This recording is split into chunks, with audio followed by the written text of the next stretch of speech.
हर हर महादेव नमस्कार मैं मृदुस्मिता शर्मा पुनर एटी भिडिओ शैव महासंघर यूट्यूब पेजटिल दर्शक स्वागतम जनाइছো। आज मैं कब गई आसो ध्याये नित्यं महेशं रजतगिरिनिभं चारुचन्द्रवतांसं रत्नकल्पो जलांगं परशुमिगबराभिति हस्तं प्रसन्नं पद्मासनं समस्तस्तुतममरगुणव्याघकृतिं वशानं विश्वदां विश्वविजयं निखिलभयहरं पंचवक्रं त्रिनेत्रं। হয় ইতিমধ্যে আপোনালোকে ধৰিবই পাৰিছে আজি মই শিৱশম্ভু আমাৰ পৰম পিতা মহেশ্বৰৰ বিষয়ে ক'বলৈ গৈ আছো। মহেশ্বৰক যিবোৰ ভক্তি আৰু জ্ঞানে ঢুকি পাইছে সেই কিঞ্চিত মাত্ৰ প্ৰয়াস কৰিছো শিৱলিংগৰ বিষয়ে কিছু কথা আপোনালোকৰ আগত দাঙি ধৰিবলৈ। আশা কৰিছো ভিডিঅ'টো আপোনালোকে ভাল পাব। শিৱলিংগত থিয়কৈ থকা আকৃতিখিনি বা ভাৰ্টিকেলি প্লেসড আকৃতিখিনিক আমি লিংগ বুলি কওঁ আৰু পথালিকৈ থকা আকৃতিখিনি বা হৰাইজন্টেলি বা লেটাৰেলি প্লেসড আকৃতিখিনিক আমি যোনি বুলি কওঁ। আমি যদি লক্ষ্য কৰোঁ এই দুইটা দিশ ভাৰ্টিকেল আৰু হৰাইজন্টেল থিয়কৈ আৰু পথালিকৈ এই দুইটা দিশৰ সৃষ্টিৰ চলাচলত এক বিশেষ অৱদান আছে। যেনে সংসাৰৰ সকলো জীৱৰ বিকাশ বা বৃদ্ধি ওখকৈ দীৰ্ঘকৈ আৰু বহলভাৱে নদীৰ গতি মেঘৰ গতি পথালিকৈ বাষ্পীকৰণ ইভেপৰেশ্যন বৰষুণ আমাৰ শৰীৰত থকা প্ৰণালীসমূহৰ কাৰ্য যেনে আমাৰ নাৰ্ভাছ সিস্টেম তন্ত্ৰিকা তন্ত্ৰ প্ৰণালী দুই দিশে সাৰ্কুলেটৰী সিস্টেম সঞ্চালন প্ৰণালী আমাৰ পাচন প্ৰণালী ডাইজেষ্টিভ সিস্টেম মুখৰ পৰা তললৈকে আমাৰ শৰীৰত থকা সাতটা গুৰুত্বপূৰ্ণ চক্ৰৰ অৱস্থান মূলাধাৰৰ পৰা সহস্ৰাৰলৈকে গুৰুত্বাকৰ্ষণ শক্তি গ্ৰেভিটেশনাল পুল সাগৰৰ ঢৌৰ উঠা নামা ৰাইজ এণ্ড ফল অফ টাইডছ আমাৰ ৱাৰ্ম কাৰেণ্ট কোল্ড কাৰেণ্ট আমাৰ গ্ৰীষ্ম জলধাৰা শীত জলধাৰা যেতিয়া গ্ৰীষ্ম জলধাৰা ভূমধ্য ৰেখা ইকুৱেটৰৰ পৰা যেতিয়া ধ্ৰুৱলৈ যায় পোললৈ যায় যেতিয়া শীত জলধাৰা ধ্ৰুৱৰ পৰা ভূমধ্য ৰেখালৈ আহে তেতিয়া বিশেষ কিছু অংশত বিশেষ ঋতু পৰিৱৰ্তন ঘটে। গছৰ শিপা যি ধৰে ভূমিত বিয়পি পৰে তেওঁলোকে নিজৰ এক শিপাৰ প্ৰণালী তৈয়াৰ কৰি উঠে। এনে বহু ধৰণৰ উদাহৰণ আছে যি আজি আপোনালোকৰ আগত কৈও মই শেষ কৰিব নোৱাৰিম। শিৱলিংগ ডিম্বাকাৰৰ যিকোনো বস্তুৰ কোনো আৰম্ভ নাই কোনো অন্ত নাই। আমাৰ সৌৰমণ্ডল সোলাৰ সিস্টেম ডিম্বাকাৰ আকাশী গংগা মিল্কি ৱে গেলেক্সি ডিম্বাকাৰ আমাৰ এই দৃশ্যমান শৰীৰৰ ঠিক বাহিৰতে ঘূৰি থকা আমাৰ অৰিক বডি আমাৰ আভা শক্তি যাৰ গতিও ডিম্বাকাৰ সেই আভা শক্তিয়ে বা যি আমি কওঁ অৰাই আমাৰ চিন্তা ধাৰণা বিচাৰৰ ওপৰত এক বিশেষ প্ৰভাৱ পেলায় আৰু লগতে আমাৰ সমীপত থকা মানুহজনৰ চিন্তা ধাৰণাৰ ওপৰতো ই বিশেষ প্ৰভাৱ পেলোৱাৰ ক্ষমতা ৰাখে। ক'ব পাৰোঁ যে শিৱলিংগ এই সৃষ্টিৰ এই ব্ৰহ্মাণ্ডৰ এই সম্পূৰ্ণ ব্ৰহ্মাণ্ডৰ বিকাশ বৃদ্ধি আৰু বাহুল্যতাৰ প্ৰতীক। বিকাশৰ কেতিয়াও বিৰাম নাই। এটা সৰু গছৰ পুলিৰ পৰা এক বিশাল বৃক্ষ এক অৰণ্য আৰ্লিমেন আদি মানৱৰ পৰা নৱপ্ৰজন্ম শিৱলিংগ সৃষ্টিৰ এই অনন্ত স্থায়ী পৰিচালনাৰ প্ৰতীক। শিৱলিংগৰ আৰাধনা বহু প্ৰাচীন যুগৰ পৰাই চলি আহিছে। আমাৰ হিন্দু সভ্যতাৰ লোকসমূহৰ মাজত আমাৰ ইণ্ডাছ ভেলী চিভিলাইজেশ্যন তেওঁলোকৰ মাজতো লিংগ আৰু যোনি পৰম্পৰাৰ উল্লেখ পোৱা যায়। বেবিলন মেচপটেমিয়াৰ প্ৰাচীন চহৰ তাতেও লিংগ আৰাধনাৰ পৰম্পৰা আছিলে। আমাৰ ৰোমসকলৰ মাজতো লিংগ আৰাধনাৰ পৰম্পৰা চলি আহিছিল। তেওঁলোকৰ লিংগ দেৱতা আছিল প্ৰিয়পছ। পৃথিৱীৰ বা বিশ্বৰ প্ৰাচীনতম লিংগ হৈছে গুডিমালাম লিংগ আৰু আমাৰ এই প্ৰাকৃতিকভাৱে উদ্ভৱ হোৱা পৃথিৱীৰ বিশালতম লিংগ আছে কাৰ্ডো জিৰোৰ সিদ্ধেশ্বৰনাথ মন্দিৰত। আমাৰ অথৰ্ববেদত স্তম্ভ সূক্তমত ৰূপ স্তম্ভ লিংগৰ লগত তুলনা কৰা হৈছে, যাৰ কোনো আদি নাই, কোনো অন্ত নাই, অৰ্থাৎ যি অনন্ত। কস্মিন অঙ্গে তিষ্ঠতি ভূমিৰস্য, কস্মিন অঙ্গে তিষ্ঠতি অন্তৰিক্ষম, কস্মিন অঙ্গে তিষ্ঠতি হাতিৰ দ্বয়ো, কস্মিন অঙ্গে তিষ্ঠতি উত্তৰম দিবা। কোন এই পৃথিৱীৰ কাৰক, কি সেই আকাশৰ সীমা, আৰু ক'ত এই ব্ৰহ্মাণ্ডৰ অৱস্থান।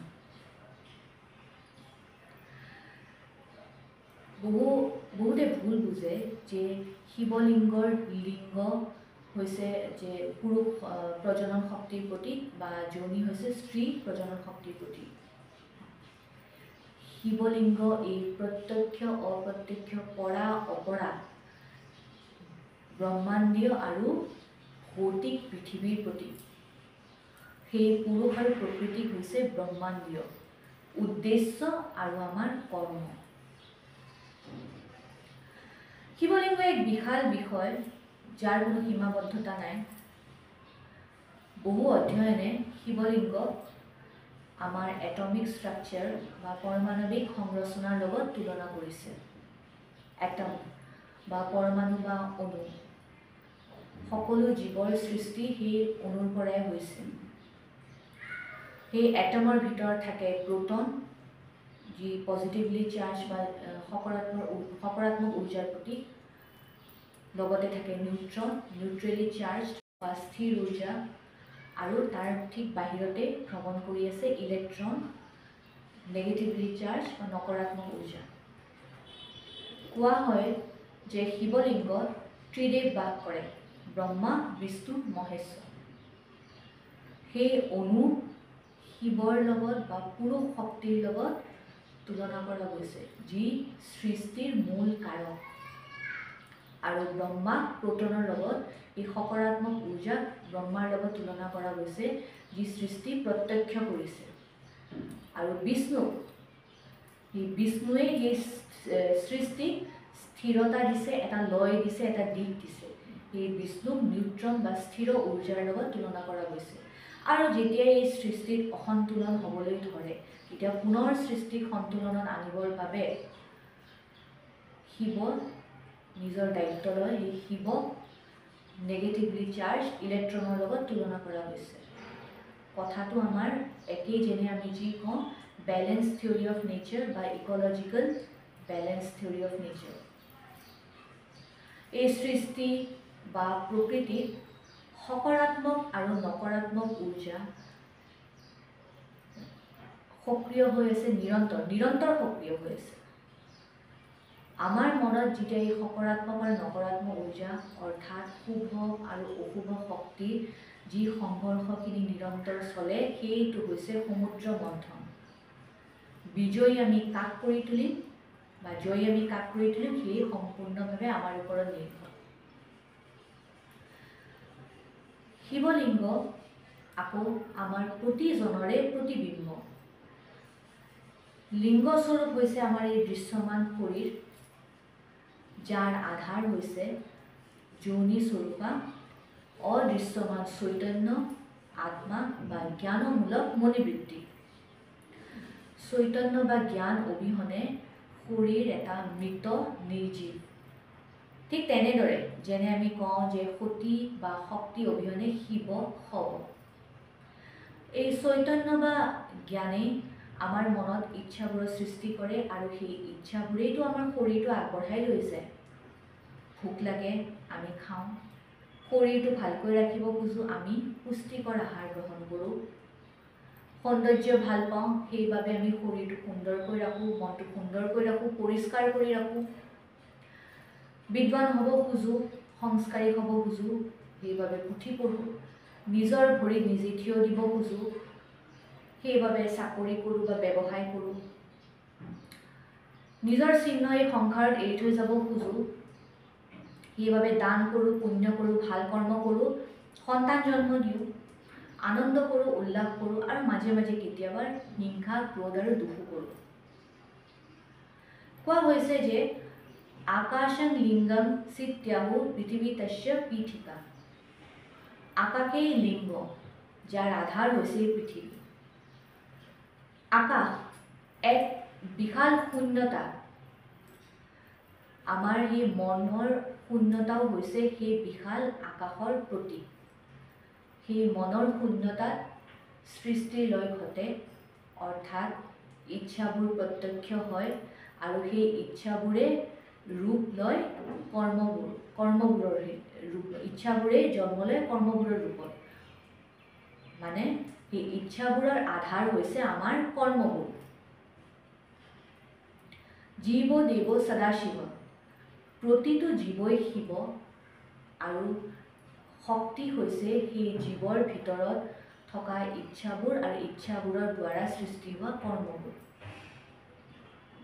কোৱা হৈছে যে শিৱ এই জগতৰ প্ৰথম সংঘটক আৰু প্ৰকৃতি বা শক্তি হৈছে এই জগতৰ সঁজুলিগত কাৰণ, ইনষ্ট্ৰুমেণ্টেল কজ, আৰু বস্তুগত কাৰণ, মেটেৰিয়েল কজ। জীৱ আৰু মায়া, মায়া অৰ্থাৎ ইচ্ছা আৰু কৰ্ম, জীৱ অৰ্থাৎ শৰীৰ, শৰীৰ আৰু ইচ্ছা আৰু কৰ্মৰ মিলনৰ সন্তুলনেই হৈছে শিৱলিংগৰ প্ৰতীক।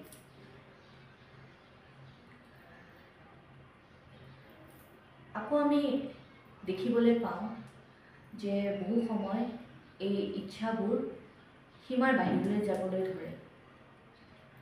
এখন গাড়ী যেতিয়া এজন চালকে চলায়, সি যদি গাড়ী চলোৱাৰ সকলো নীতি নিয়ম মানে বা গাড়ীৰ সেই স্পীড লিমিট মানে, সেই গাড়ীখনে নিশ্চয় চালকজনক নিৰ্ধাৰিত লক্ষ্যলৈ লৈ যাব। আৰু যদি চালকজনে কোনো নিয়ম নামানে গাড়ী চলোৱাৰ, গাড়ীখন একেবাৰে পথত উৰুৱাই লৈ যায়, সেই গাড়ীখনে অৱশ্যে চালকজনৰ বাবে দুৰ্ঘটনা আনিব। এটা নজ্বলা বাল্ব, সেই বাল্বটো হৈছে পুৰুষ শক্তিৰ প্ৰতীক। সেই বাল্বটোত যেতিয়া চলাচল বিদ্যুতৰ প্ৰবাহ ঘটে, মানে শক্তি অৰ্থাৎ শক্তি, আৰু সেই বিদ্যুতৰ ফলাফলত বাল্বটো জ্বলি উঠে আৰু আপোনাৰ কোঠাটো পোহৰাই তোলে। কিন্তু যেতিয়া বেছি ভোল্টেজ পাই যায় বা বেছি দেৰি বাল্বটো জ্বলি থাকিলে বাল্বটো বিস্ফোৰণ ঘটিব পাৰে আৰু ৰুমটো পুনৰ অন্ধকাৰলৈ যাব পাৰে। ইন্দ্ৰিয়বোৰ বা ইচ্ছাবোৰ যদি আমি সংযমত ৰাখিব পাৰোঁ, ই আমাৰ শৰীৰ আৰু মন আৰু আমাৰ কৰ্ম এই দুয়োৰ বাবে উপকাৰী। শিৱলিংগ এই মন আৰু এই কৰ্ম, এই ইচ্ছা আৰু কৰ্মৰ সন্তুলিত মিলনৰ প্ৰতীক। শিৱলিংগ বহু প্ৰকাৰৰে আছে। পাথৰ বা শিলৰ পৰা তৈয়াৰ হোৱা লিংগক শৈলজ লিংগ বুলি কয়। ৰত্নৰ পৰা ৰত্নজা, ধাতুৰ পৰা ধাতুজা, কাঠৰ পৰা দাৰুদা, মাটিৰ পৰা মৃন্তক আৰু খন্তেকতে যিকোনো বস্তুৰ পৰা তৈয়াৰ কৰা লিংগ ক্ষণিক লিংগ বুলি কোৱা হয়। এতিয়া প্ৰশ্নটো হ'ল যে আমি শিৱলিংগক কিয় আৰাধনা কৰোঁ বা শিৱলিংগৰ আৰাধনাৰ মহত্ব কি? ঋষিমুনিসকলে শিৱলিংগ এনেকৈ তৈয়াৰ কৰি তুলিছিল যে এই শিৱলিংগৰ ভিতৰত এক বিশেষ বিদ্যুৎ চুম্বকীয় ক্ষেত্ৰৰ সৃষ্টি হয় আৰু যেতিয়া কোনোবা জীৱই সেই শিৱলিংগক স্পৰ্শ কৰে, তেতিয়া সেই ঊৰ্জাখিনি সেই জীৱৰ তাত আবাস ঘটে। মন্ত্ৰৰ দ্বাৰা ঋষিমুনিসকলে সেই শিৱলিংগত সকাৰাত্মক ঊৰ্জাৰ সৃষ্টি কৰে আৰু সেই ঊৰ্জাই সেই জীৱজনে প্ৰাপ্তি কৰে। সেই জীৱজনৰ আভা শক্তি, যি মই কৈ গ'লোঁ অৰিক বডি, আৰু লগতে আমাৰ ভিতৰতে যি আছে আমাৰ সূক্ষ্ম শৰীৰ ইথিৰিয়েল বডি, সেই দুয়োটাতে এই সকাৰাত্মক ঊৰ্জাই বিশেষ প্ৰভাৱ পেলাব পাৰে। শিৱলিংগত আমি জলেৰে অভিষেক কৰোঁ, গাখীৰেৰে অভিষেক কৰোঁ, আৰু শিৱৰ অতি প্ৰিয় কি হৈছে 3টা পাতৰ বেলপাত। যিহেতু মই কৈ উঠিলোঁ যে শিৱলিংগ আমাৰ প্ৰতিজনৰে প্ৰতিবিম্ব, গতিকে এনে পৰিস্থিতিত যেতিয়া আমি শিৱলিংগ জলেৰে অভিষেক কৰোঁ, সেয়া কি বুজায়? তাৰ অৰ্থ হ'ল যে জল আমাৰ শৰীৰৰ বাবে কিমান গুৰুত্বপূৰ্ণ। জলে আমাৰ শৰীৰ বিশুদ্ধ কৰি ৰাখে। গাখীৰ এক প্ৰকাৰৰ বিদ্যুৎ অপবদ্য, ইলেক্ট্ৰলাইট। সেই গাখীৰ যেতিয়া আমি সেই ঊৰ্জাত সকাৰাত্মক ঊৰ্জাৰ কাৰক শিৱলিংগত আমি গাখীৰেৰে অভিষেক কৰোঁ, সেই শিৱলিংগক স্পৰ্শ কৰিলে আমাৰ ভিতৰতো এক বিশেষ ঊৰ্জাৰ প্ৰাপ্তি ঘটে।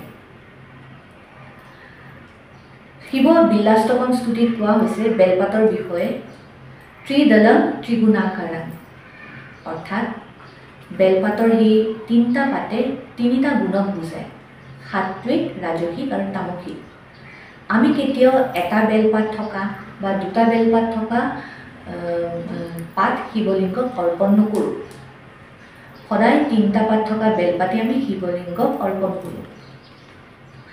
সেই তিনিওটা গুণে সাত্বিক, ৰাজসিক আৰু তামসিক হৈছে মায়াৰ সৃষ্টি, অৰ্থাৎ শক্তিৰ প্ৰতীক। মোহ মায়াৰ সংসাৰ থাকিব হ'লে এই তিনিটা গুণেৰেই আমাৰ দৰকাৰ। লগতে কিন্তু এই তিনিওটা গুণৰ মাজত সন্তুলন বনাই ৰখাটো অতি গুৰুত্বপূৰ্ণ কথা।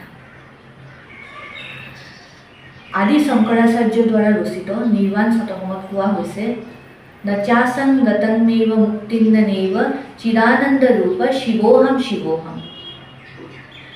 মোৰ কোনো বস্তুৰ প্ৰতি আসক্তি নাই, তথাপিও মই কিন্তু কোনো বস্তুৰ পৰা মুক্ত নহয়। মই সেই অনাদি অনন্ত শুদ্ধ চেতনা শিৱ।